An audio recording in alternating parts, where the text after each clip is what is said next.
Malam tahun baru biasanya jadi momen kumpul bersama keluarga dan teman-teman. Namun hal ini tidak untuk Presiden Jokowi tahun ini.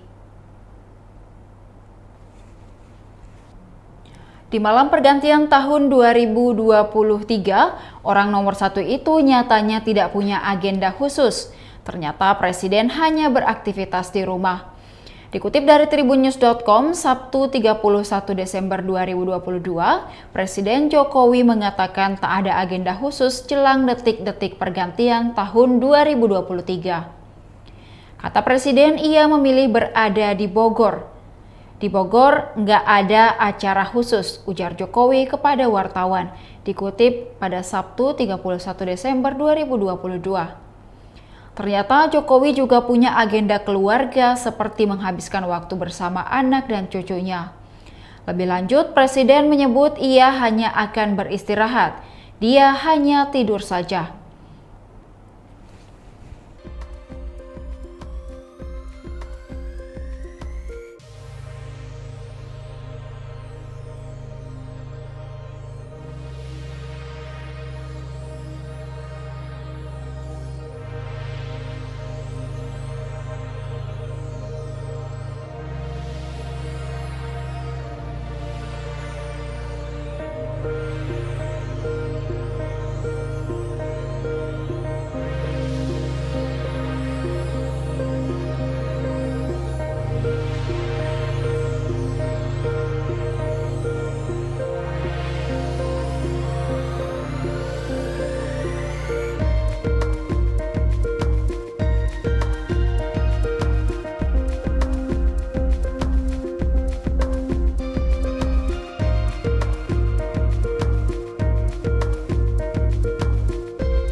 Demikian Tribun Hot News kali ini, saksikan berita lainnya hanya di kanal YouTube dan Facebook Tribun Timur. Terima kasih sudah nonton, jangan lupa like, subscribe, dan share ya!